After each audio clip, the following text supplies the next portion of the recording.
Nanda Shri Advaita Gadadhara Srivasadi Gaura Bhakta Vrinda Hare Krishna Krishna Krishna Hare Hare Hare Ram Ram Ram Hare Hare. So we're continuing from Srimad Bhagavatam, Canto 3rd, chapter 25. We had read up to verse number 22.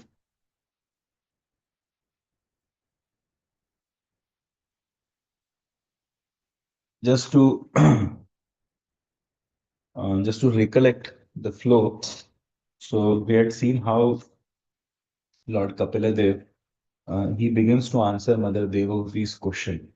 So Mother Devavati had requested that please speak about the path of liberation because I have been frustrated in this world. I have been living with my husband, your father, since so long, and even in thousands of years of sense gratification, I could not be happy.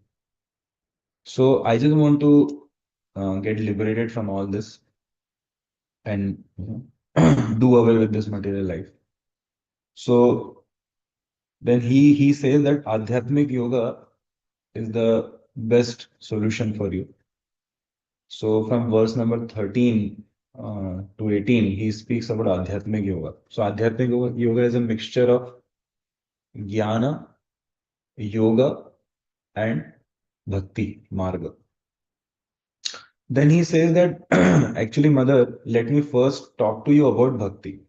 Because amongst all three also, Bhakti Yoga is the topmost, easiest, natural, and it includes the results of all the paths.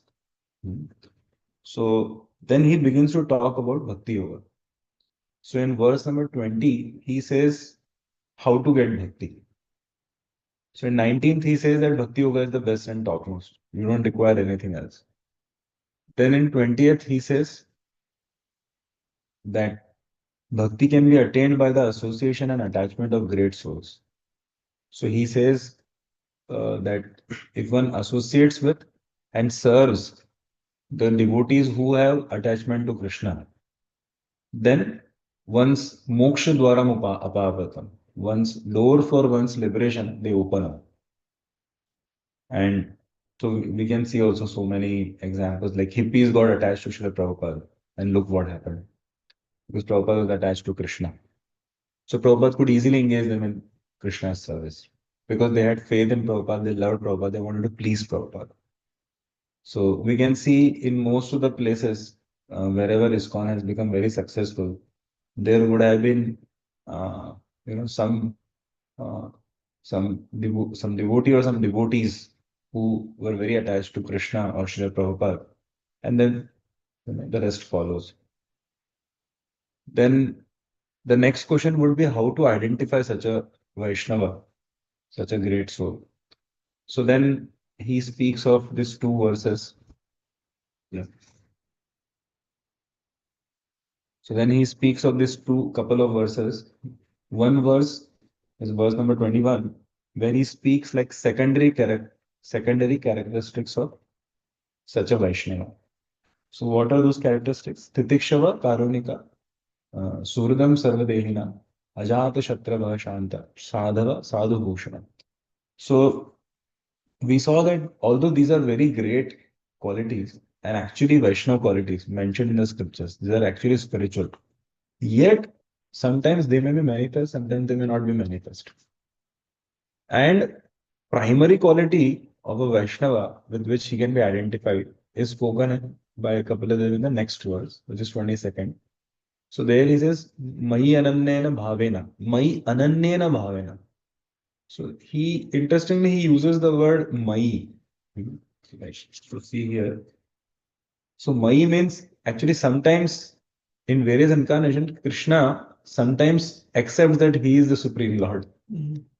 So he speaks in the first person tone actually. And in some verses, like in Gita also we can see that some places Krishna says that such a yogi should be attached to the Supreme Lord and this and that. And some places he uses the word Mai, Mama, है ना? Mama Maya Truth.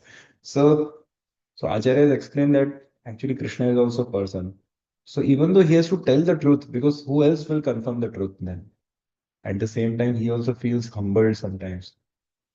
Arey. So he starts speaking like a principal. One should be attached to the Supreme Lord.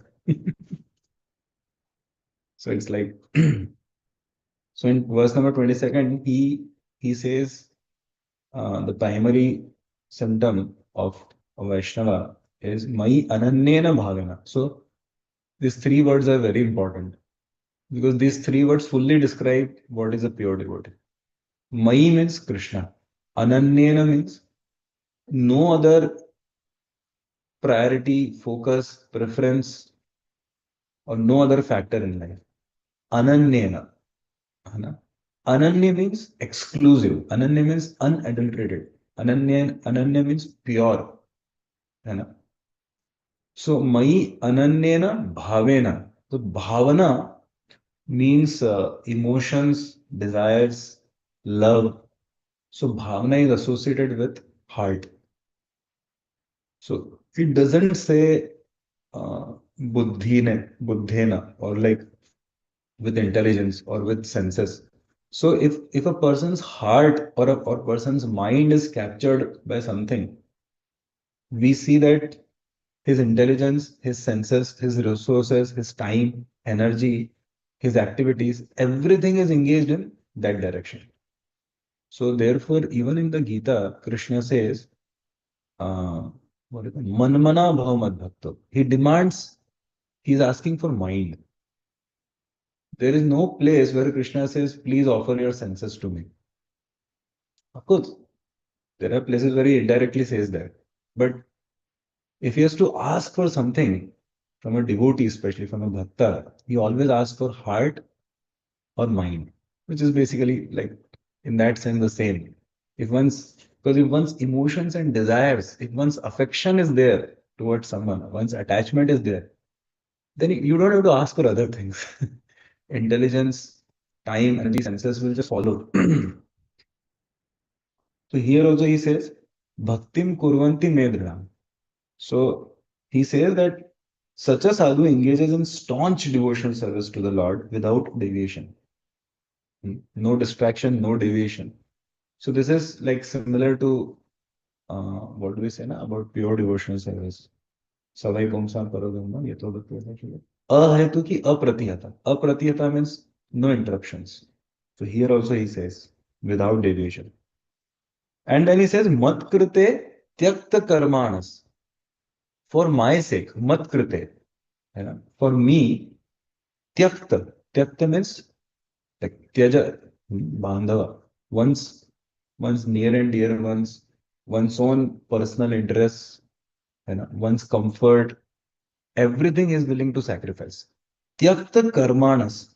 Tyakta swajana bandhava. For me, he is willing to give up any personal priorities and any personal activities and accomplishments. Okay. Any sacrifice he can make. And for me, he can give up any other relationships also. Tyakta swajana bandhava. So when you add swa, jana, see bandhava may still be like, okay, these are my relatives or friends or my, what do you call it? Ac- acquaintance. Yeah, yeah, yeah. So these are my friends or family members or acquaintances. So one may still give them up. One may actually not be happy with them. So one may be happy to give them up. But he says, Tyakta Swajana Bandhava. So Bandhava means like all these people. And Swajana means those who are really dear to us.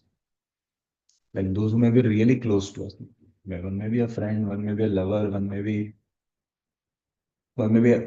it may sometimes even be a habit. But Krishna says Tyakta. Mat krite Tyakta karmanas Tyakta Swajana Bandhava. So these are actually verses worthy of memorizing, this series of verses, because he's defining what is a pure devotee or what is the path of pure devotional service. Hmm. So four things, four factors he says here. Mai ananyena bhavena, which means he is most attached to me in love, bhakti. Second, Kurvanti Yedana, while he does devotional service, he is not distracted or deviated. He is not, his devotional service is not interrupted. Third, Mat Krite Tyakta Karmana. So, for my sake, he is willing to give up any of his priorities, any of his work. If he was doing a business of tea or liquor, he's willing to give it up and change. He's willing to make any sacrifices of comforts for me, any decisions maybe or something like that. He's willing to do that. And fourth, he says Tyakta Swajana Bandhava, which means he's willing to give up any of the material attachments, material relationships for my sake.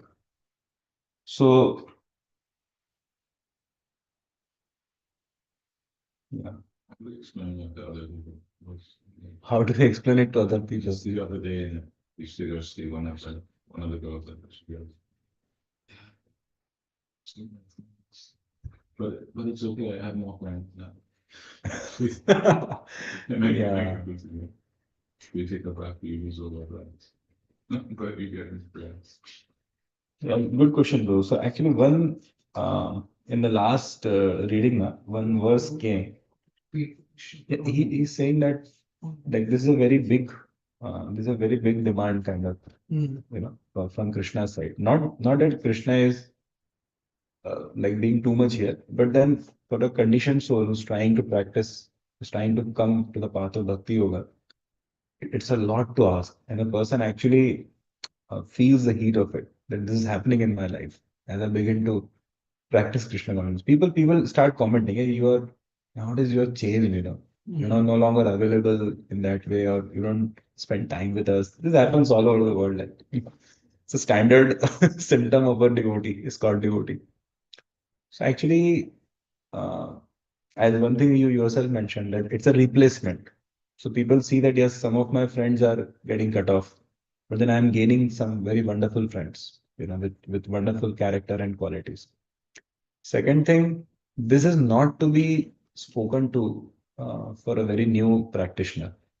So Lord Kapila speaking to Mother Devahuti, there was one verse in the last reading which came around 15 verses back, wherein it is mentioned that Devahuti reached a point wherein she was like totally neutral to material world. She was done with all those endeavors to enjoy self. So that we saw one verse from 11th canto, I think 11:240 or 11:840 something, where it is said that one should not be too attached to the material world and one should not be too disgusted with the material world. The word used is nirvidna. Nirvidna means one should not have any extreme attitudes towards the material world. That is the right platform to practice devotional service. So if one is too attached, we have come across so many people who have been too attached to like a particular habit or which may be sinful or some particular relationships, then it becomes very tough for them to practice. We come across university students in India who they understand everything thoroughly. This is very correct and we should do this. But then they even say like Prabhuji, this lifetime I will not be able to do because this lifetime the attachment which I have developed to my parents is too much. So somehow I'm not able to. In fact, just like half an hour back when one such boy messaged me from India, it says, I'm not able to commit myself. Although he is super clear that he should be doing this and he wants to, but there is a parallel attachment which is keeping him. So, so we have to be able to speak these things only to those who are inquiring or to those who seem to be done with all that, like to an appreciable degree. A little bit attachment is left, that is okay, that goes away. But if someone is too attached, like then it will become an offense actually, because we speak to him and it's like we say, no, uh, like to preach the glories of the holy name, extreme glories of bhakti yoga to a person who is that like who's too attached and he wants to maintain those attachments. So having attachments is not a problem. But wanting to maintain them and not give them up, then such a person, let him be practicing bhakti yoga in a mixed, like mixed bhakti yoga, not pure. And after some years in this life, or after 1 or 2 lifetimes, Krishna will bless him, and he will be able to have the strength to come to Shuddha Bhakti. So this is for people like devotees who are like Devavati, who have come to that platform. It's funny, isn't it? Like this philosophy Yeah. is the philosophy in India, but exactly in India, the family connection is so strong. Yeah, very You strong. know, it's like Yeah. you almost like, how is this so popular in, in India where It's not popular. especially the family? It's not popular. This Shuddha Bhakti, Interesting thing about it. Shuddha Bhakti is not popular. The attachments are very much there in Indian culture. So see how it was. Yeah, it's a very good observation though, what you're saying. So previously, that attachment to family was a very good thing. Why? See, there are two kinds of people when we talk of civilized society. Like I'm talking about Varnashram culture, Vedic culture. You know, in West, when you say civilized, it may denote some other thing. But in India, the majority of the population. So when you say civilized, which means they are following Varnashrama system. So they have some duties, material duties, and which are well defined, and they lead a sinless life. Okay, and they may be doing karma kanda or karma or something they do. They're pious people. They believe in God. They believe in afterlife. Okay, and so these people have family attachment, which is very good because that keeps them strongly bonded and rooted. They don't go for sin. They don't go for exploiting others. So it was a very good safety system, safety mechanism actually. And in that way, they can lead a punya, a life full of punya, like wherein they get good karma. So when they lead 100 such lifetimes, it is given in the Shastras. Prabhupada talks about it. When they lead 100 such ideal Varnashrama life, so they accumulate punya, which is equivalent to the punya required to become a demigod. So then they grow in goodness. The mode of goodness grows like anything, even though they have no connection to spiritual life, like bhakti yoga. But the mode of goodness grows like anything. And when the mode of goodness reaches a certain level, they are themselves intrinsically attracted to the path of liberation and bhakti. So it's a gradual way of bringing a person to the ultimate perfection of life. This is for one type category people. For second category people, um, who who have like spiritual inclination after several lifetimes, Bhavanam, Janmanam, Jnanam, Prabhu.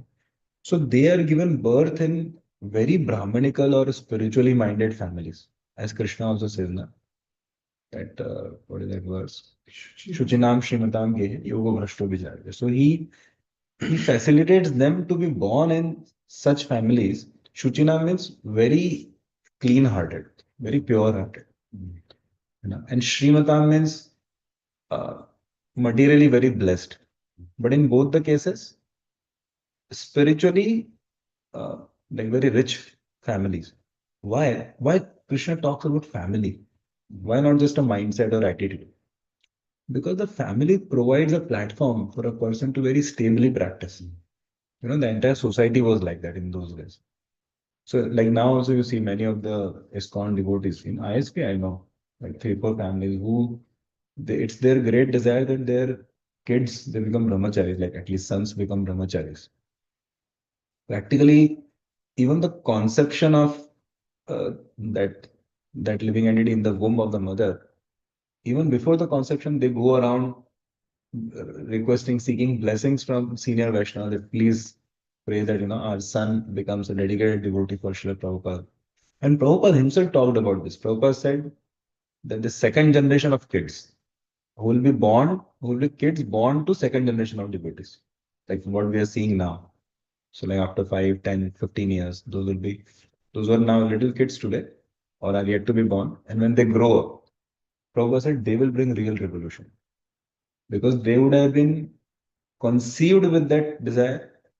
They would have been they would be receiving those culture right from like the beginning of their existence in this life, and they could be trained very well. So even in this Kali Yuga, they will do wonders and they will take ISKCON to next level. So so the idea here is true that uh, if the family is very cultured spiritually, even if they're pious, it's a very good thing. Within that family itself, they will get those culture. Actually, I don't have to go very far. I myself got this good fortune. I was born in a very good devotee family. So I saw like almost every time almost every day I got up, I saw Gopalji's worship going on. Of course, I was the black spot in my family, actually, honestly speaking. I was not the right guy. But I got that good fortune, which I didn't take much advantage of in the childhood. But I saw all that culture. Like, there's no question of eating onion and garlic. And non-veg means if I speak also, the word egg also, I would be expelled from home. That was the level of like, even in our teenage, if any girl tries to like keep a personal friendship, so my parents will be very strict. No. Then like worshipping Gopalji or hearing uh, Bhagavatam, doing Kirtan was like considered the most natural thing actually. So of course they were not in ISKCON, they were in Pushti Marg, but the principally the bhakti was centered around the same similar activities. So ISKCON has that missionary spirit and that intensity of devotion service, which was not there. Yet the purity of the principal purity of activities was there. So actually, I can tell you that for me, my initial acceptance of devotional service was highly because of my family upbringing, actually. So, so principally, the family itself may not teach this thing, like giving up, tyakta sojana bandhava. But the family teaches the most important thing, Mai ananyena bhavana. You become attached to Krishna. You make Krishna the center of your life. That a Brahminical family or a Vaishnav family will definitely teach. Even a pious family teaches that. What to say about Vaishnav family? Even a pious family in Varnashram culture clearly teaches this. That the world is temporary and whatever we have does not belong to us. Actually, it is given by God. And how we should not, like I was taught by my family elders, not all of them were devotees, but some of them they even taught this. Like as a kid, sometimes when I would bunk the school, like fifth grade, sixth grade school in that time. So in India, Prabhu, like academics are taken seriously. So like we would make notes now. So let's say I missed school for like a couple of days.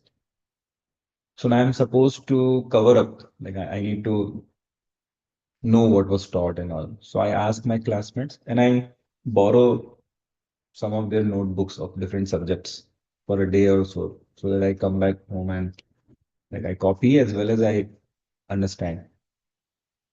So I've made a promise to them. Okay, I'll give these notebooks back to you like today evening or so. But then I take it lightly. I'm not fulfilling my promise. So my parents would be very strict. My elders, they would teach like, no, you made a promise. You should like do this. And if someone gives, sometimes you have to pay some rupees for some competition in the school. And okay, I don't have it on me, that cash. So I take from someone. So then, so they would always teach that, till the time you return someone's favor, even multiplied by a factor, you should not be resting in peace. You should not be peaceful. You should be always like an anxiety that I should never take. I should rather give more. So, and I should be thankful. I should have integrity. So you see the civilized family culture or pious family culture, or what to say of Vaishnav family culture, they would always teach like these kind of values, these kind of habits, culture, lifestyle. So they may not teach this aspect, like tyakta sojana bandha. That they don't teach. I totally agree. But the most important things, na, like having the right character, right lifestyle, and the right attachments. They may not teach detachment, but they definitely teach attachment. So they taught me attachment to cows, seva to cows, always service to saintly people, service to poor people, and service to elders. Okay, service to environment. Like don't exploit environment unnecessarily. It belongs to Krishna. And service to Tulasi plant. So these things are so inbuilt now. So when such a child or such a person, he gets the association of some sadhus and they teach him this, then very easily he accepts. Very easily. He has no question. Am I too able to answer the relationship between yeah. Yeah. We saw all these things firsthand actually. So in fact, like when we do our outreach in colleges, we have some methods of looking for, like first primarily looking for those boys who had a pious childhood, like family background. Because in India you can do that, you can still filter them out. So there are some ways, like you can basically we make them go through some test. Okay, like 15 minutes, 20 minutes, maximum half an hour or so. Like just a simple test, like testing our personality, that kind of. So in that we ask them some questions on SQ, spiritual quotient. So actually that is just a 5 to 10 minutes part. But that is our main thing actually. That's the thing for which we conduct the test. And in that we identify their values and their cultural habits and all. So if we are able to get such boys, then we have seen the success rate is very high amongst those boys because their acceptance of spiritual life is pretty smooth, like without much friction. It's interesting, right? Interesting Yeah. personality test before you start preaching. Huh? Personality test. Personality test. Yeah. Oh, yeah. The concept itself is very good. See, that can only be done when you have the opulence of having a lot of audience, a lot of potential audience. Actually, in our case, what happens, we also have limited time, energy, and resources, like our own team also. So then, like it's like where do you put your bet? Where do you put your investment? So you look for which are the stocks which have the maximum possibility of a good return. So it's like I would say it's like that. You can't just randomly. Okay, because we have limited opportunities.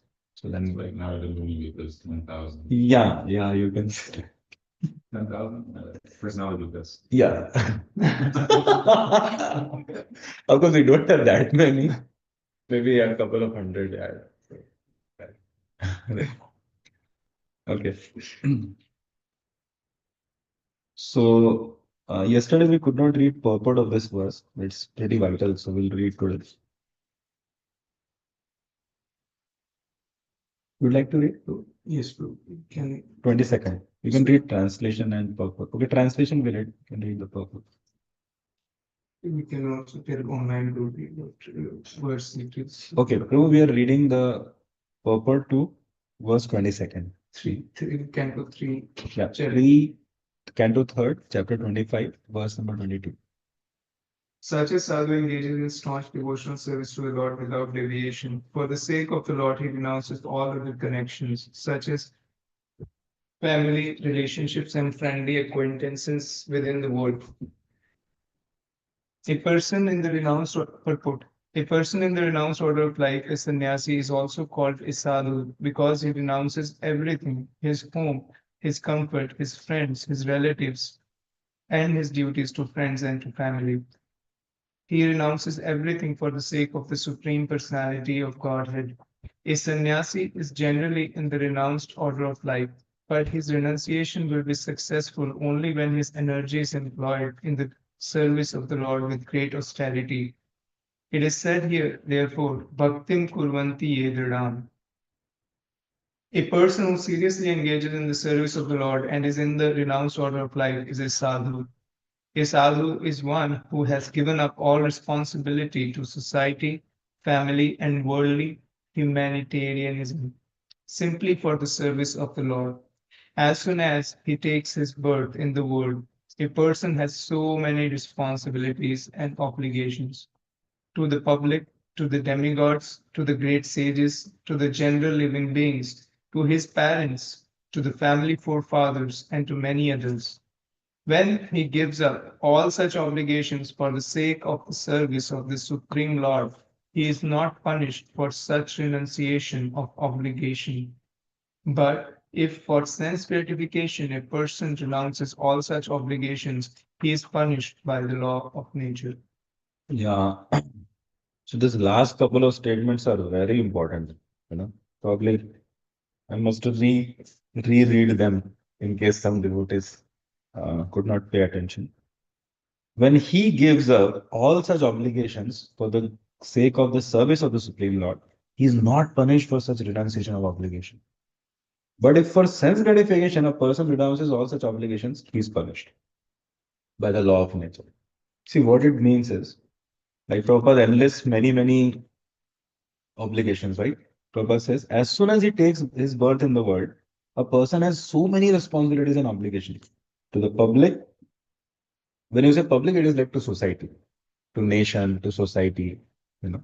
Then second, to the demigods, because demigods are also giving us so many favors.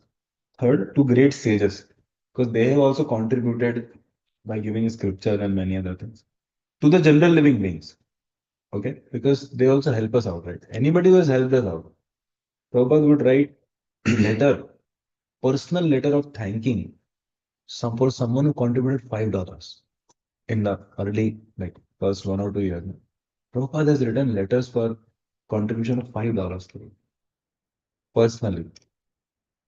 So many people help us, right, in our personal life or in our spiritual service. So we are obliged to them. Then to our parents, heavily obliged.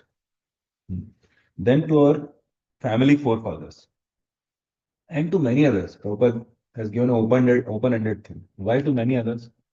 Like, see, it is said that when there is vivaha between husband and wife, so a good portion of husband's good karma, okay, goes to wife, and a good portion of wife's papa, bad karma, comes to husband.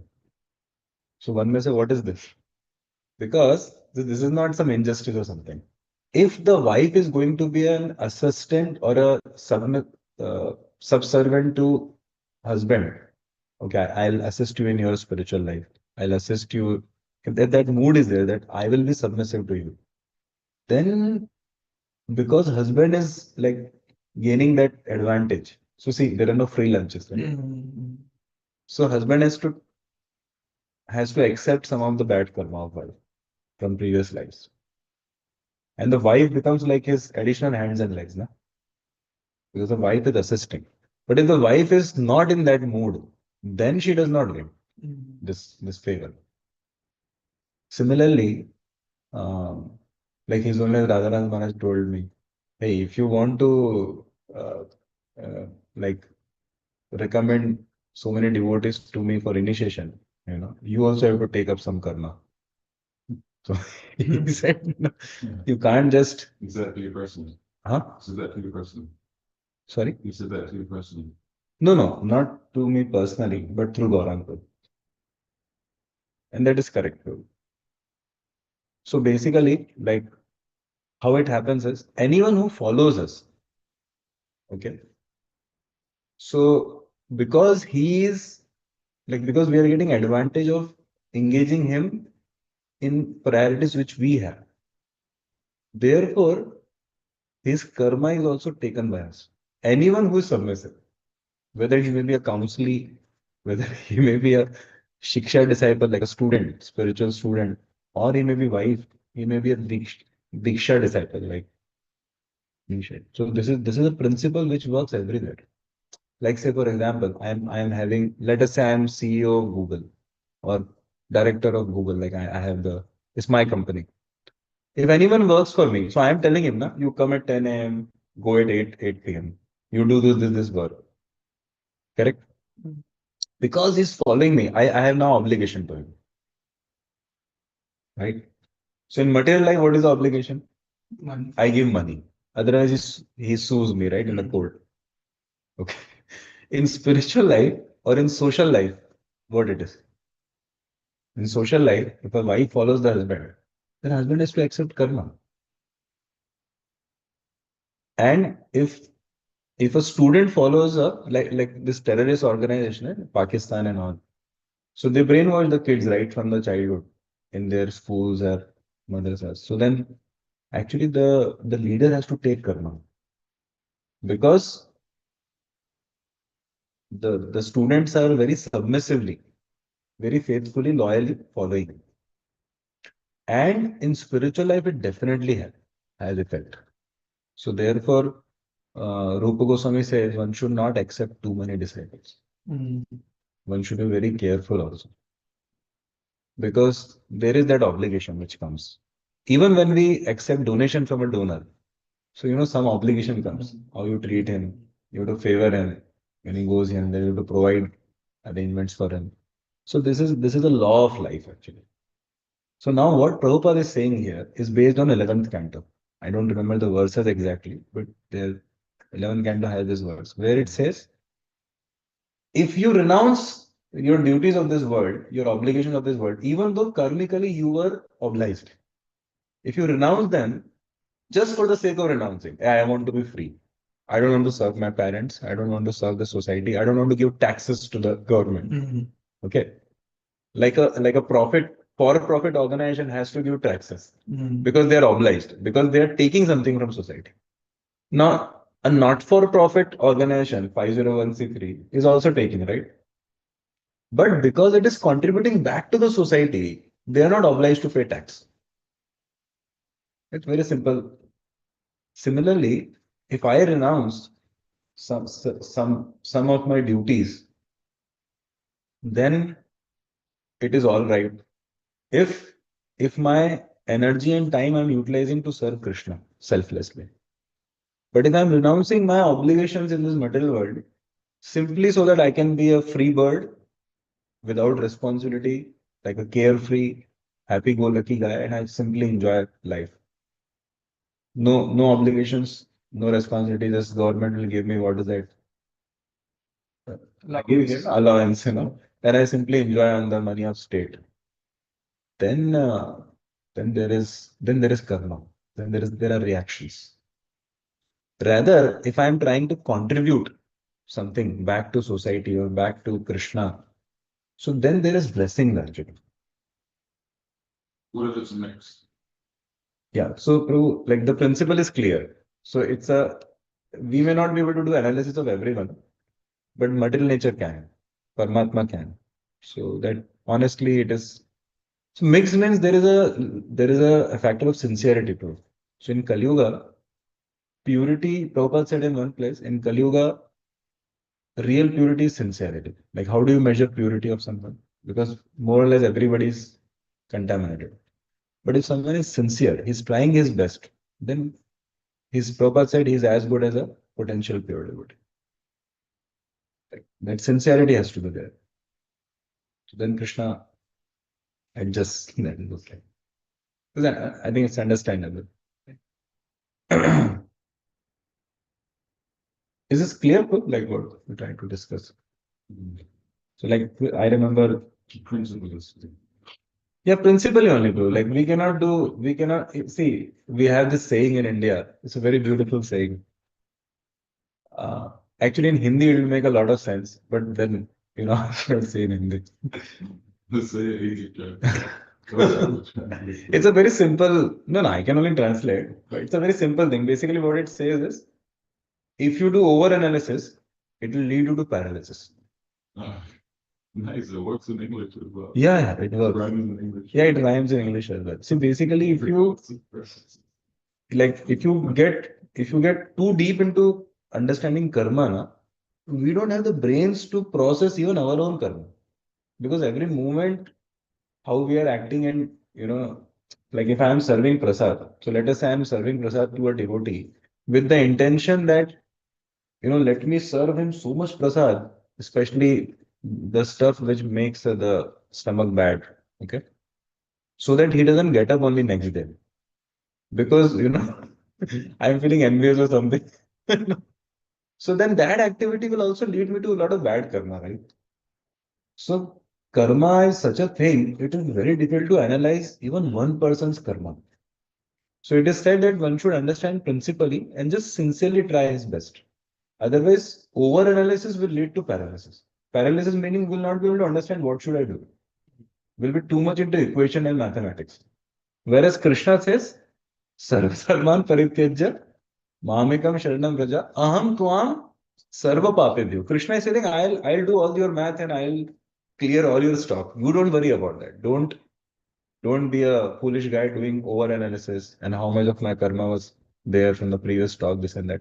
You understand the principles and you sincerely operate in your life, and I will take care of the rest.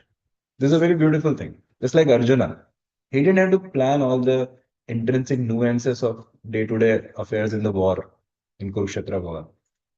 Mahabharata has this episode where Arjuna says, tomorrow, if I don't kill Jagat till sunset, I will enter fire. I'm feeling sleepy, I'm going to take rest. Krishna says, hey, you just took such a huge vow, like, I mean, you need to prepare, right? You need to strategize that. Arjuna says, no, I don't take all so much tension.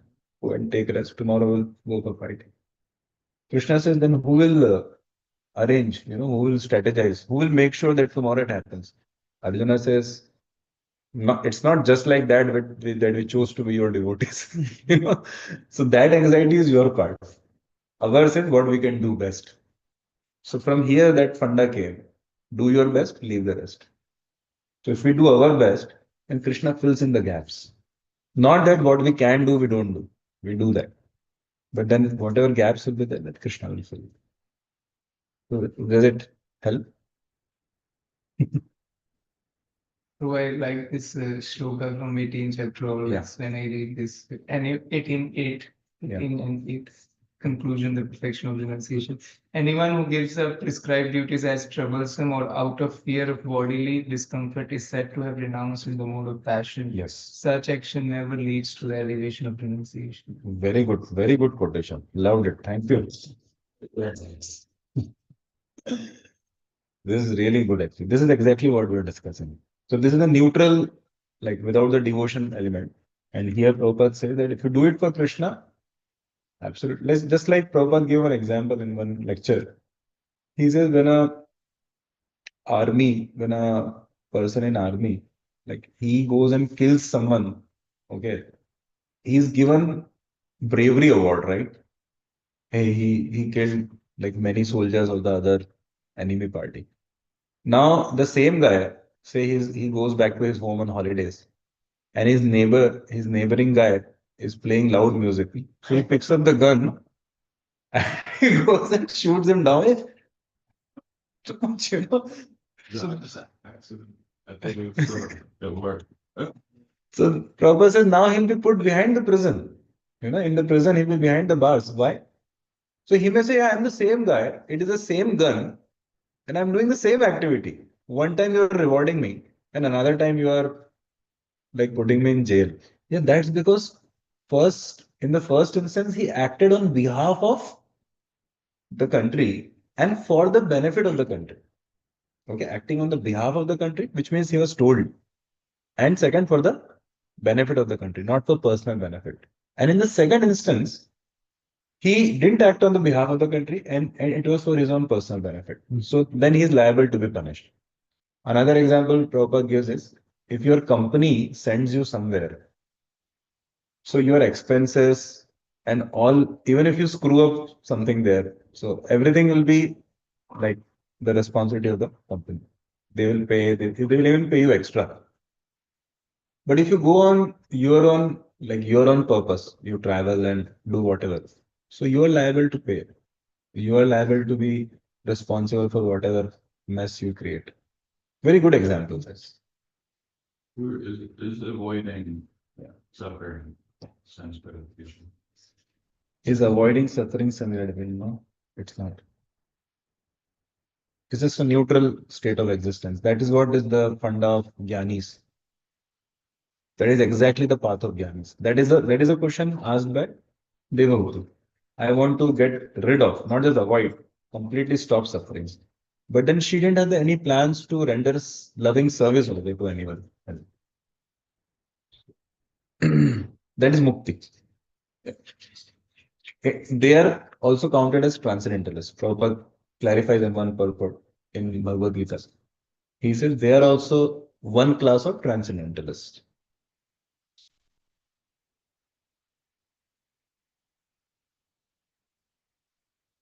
So another thing in this purport which is mentioned is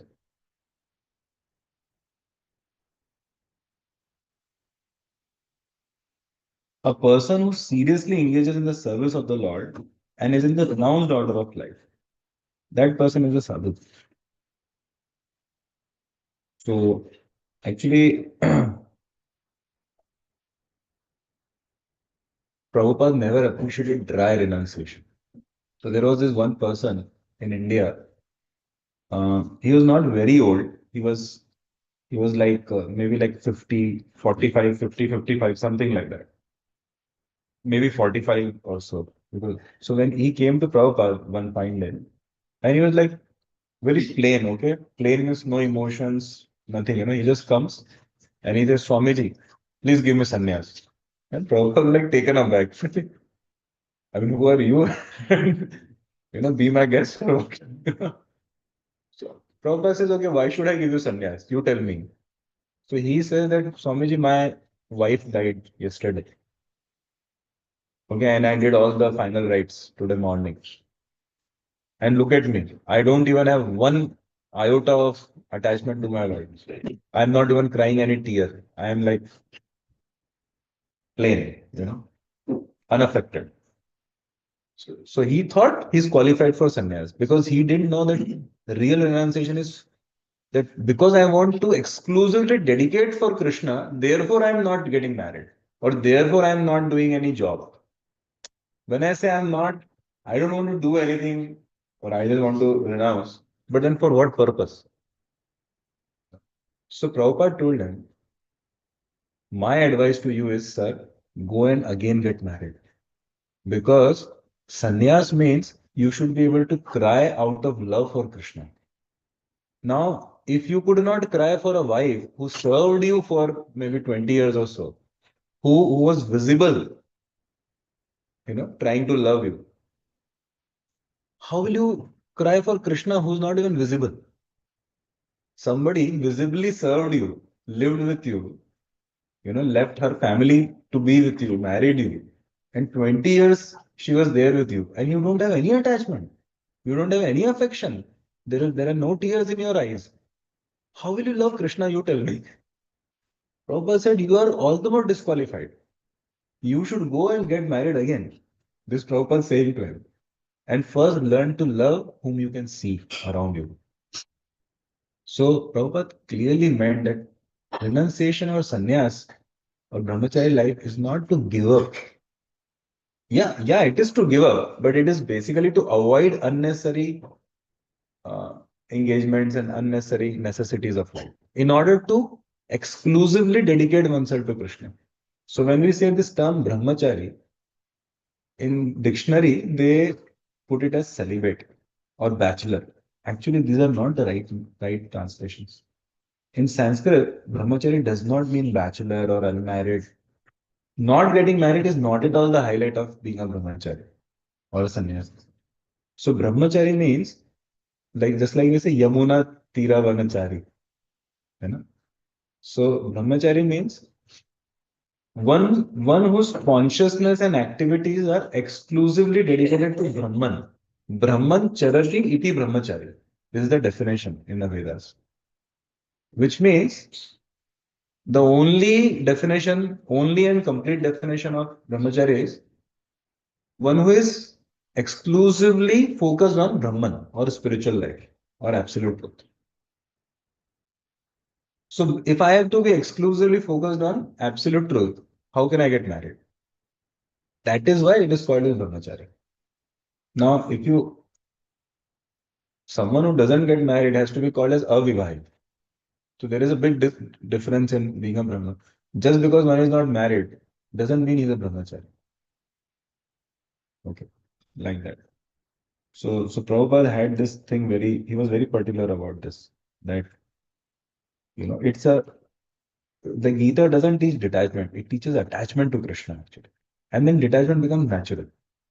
If a person who's attached to Krishna, he'll do what Krishna wants him to do.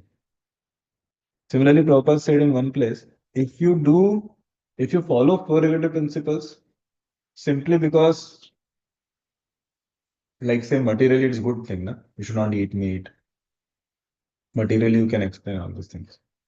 But it becomes a spiritual service to Krishna when one does it because Krishna wants him to do, because Guru wants him to do. So that is spiritual. That brings blessings. Prabhupada wants me to get up in the morning, not just morning vibrations are good in the sky. Yeah. So there may be materially scientific reasons. Okay, we accept that also. But our purpose, even in following four regs, is not just to avoid sin, but primarily to please Krishna. You know, because it is given in Bhagavatam, because it is given by Acharyas. Similarly, our purpose in renouncing is not to not have unnecessary like karmic engagements, but actually to exclusively focus and dedicate ourselves to Krishna. I hope I am clear.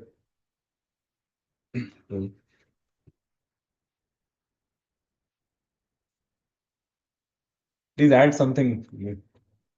Yeah, brahmacharya is translated by Srila Prabhupada as celibate, but Yeah.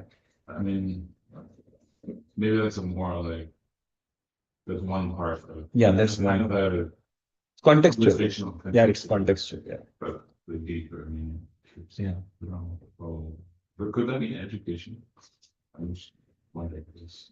The brahmacharya means a student. Yes, yes. Also. So education is a very primary and fundamental, foundational aspect of brahmacharya. But the principle. Could it be that Brahma means Yeah. knowledge in Yeah. that context? No, Brahma means Brahman. That is super clear. Yeah. This is from the Shastras. Brahman charati iti brahmachari. Where is it? It's not in the Vaishnava because this is a general definition. Vedas. Brahman charati iti brahmachari. Charati means where your consciousness and activities lie. That is your domain. Brahman means absolute truth. Iti means such a person is called brahmachari. It could have the seeking truth. Could that also mean education? No, no, education is definitely a foundational aspect of it, but not the only aspect. I'm just thinking why, because all students were brahmachars in Vedas. All boys were brahmachars. Yeah, right. Up to a certain age. Yeah. Yeah. But this brahmachari. Yeah, so Prabhu, There was no student of mechanics or engineering, like it was just a student of life. So the primary subject matter which they would be taught was always absolute truth. That's the thing. Yeah. And if they get married, then they get into the other responsibilities. Otherwise, while they are brahmacharis, or if they continue to be later on also brahmacharis, their the only domain for them is absolute truth, which means even their activities would be of temple worship or teaching the shastras, okay, or tending to the cows or collecting the flowers for the deity, for the spiritual master. No fruitive activity. Brahmacharya means no fruitive activity. No question of anything which gives him his own material a material gain for himself. Therefore, like when we say brahmacharya in ISKCON also, so they should not be having their own job or business for themselves. However, sometimes the brahmachari may be handling accounts or finances or even heading a Govinda's restaurant in some temples or a gift shop. That is totally okay because he's doing it on behalf of the Guru and for the benefit of Guru. There is another verse now in 7th canto, 12th chapter. Brahmachari Guru Kule, Vasandanto Guru Hitam, Acharan Dasa Vana Nicho, Gurur Sudrida Sauradam. So that Gurur Hitam is very important. That all his activities are for the Hita of Guru. Hita means benefit. So not for his own benefit. He goes out and begs for alms or money, comes and gives to Guru. So basically, he is described as another hand of Guru. So see, if this hand does anything, it's for me, the person. Similarly, Brahmachari is like that. Grihastha is not described like that. So, so he has to have a fruitive life, but within the boundary of Dharma. Okay. That's one more question. Yeah, yeah, please. Do you think that service to the Guru of the brahmachari was it kind of like an exchange? I'm just trying to think in like ancient times. Yeah. Like, or yeah, I mean, I mean, he's learning through that service also. Yeah. Yeah. But it wasn't just like an exchange of like Mercantile labor, exchange. you know, like No, I'll no, serve you and you give me knowledge. no. It's kind of like we go to university, pay to go to university. No. So and why do I say it confidently? Because there was no quantification or a formula that I do this much for you, you do this much for me. So from either sides, it was voluntary. So Guru says, my dharma is to teach you. My dharma is to mentor you. And your dharma is to, so they used to call it as dakshina. So dakshina means you don't quantify or put into a formula. No, you can't do that. So that's up to the person's willingness and the person's capacity. In fact, Prabhu, in the Vedic culture, not only this, four things were free. And those four things, ironically, are the topmost industries today. Can you guess those four things? Very simple, Prabhu. Topmost four industries today. Industry means Food, first one is medicine. medicine. Medicine all over the world is the topmost like revenue generating industry, pharma. So previously you go to a Vaidya, he would never ever charge you for consultation or for medicine. He will say, I will do my service. And that's why he could be genuine with everyone. He didn't have to cheat anyone. He didn't have to prioritize anyone over other. And the person would then give him dakshina based on his capacity and willingness. Okay. This was one industry, medicine. Second industry was, what is the second most? Education. Education. Education was always free. Material education, social means like martial arts or other things, and spiritual education. Spiritual education, definitely. But actually, all three were free. So they would go to different gurukulas. That's why sometimes a person might be having multiple guru also, because spiritual guru may be different. Like Dronacharya was the martial guru of Pandavas. But for Kshatriyas, that is the main education they had. So education was always free. And the guru and Guru Patni, they would always subsist on charity. Okay. Sometimes the disciples would ask, what you tell me, what can I do for you? Like, I am open to any dakshina you would like to have from me. And then the principle is Guru would always ask what is in the feasible domain of that person. Not like I ask anyone $10 million. He cannot give. Like Dronacharya asked Arjuna and Pandavas to defeat a egoistic king as dakshina to him, Drupada. So that was like, yeah. Chanak, huh? Sorry? Yes, the drop was done. What I could Ask whom?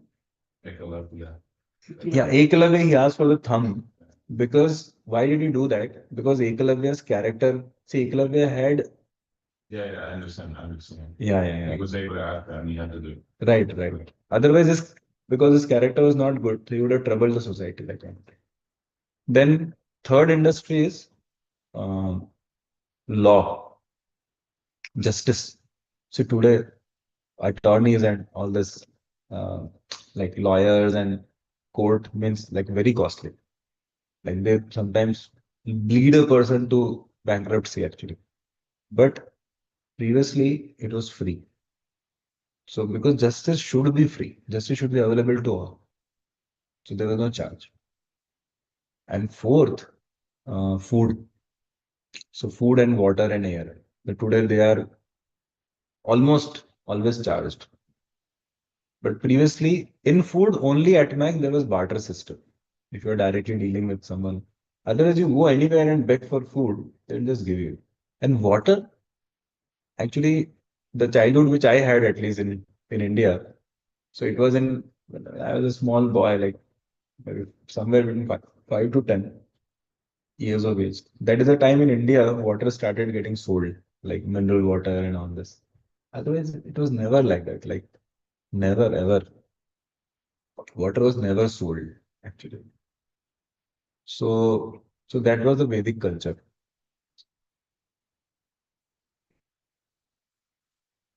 Okay, so I think we should stop here. We've crossed our time. So I'm sorry I didn't go for the further analysis. This is yeah, this is worth actually to understand concepts. We're extracting, we're, we're being greedy with that and religion. Yeah. Hare Krishna. Visit your phone. I thought Jai.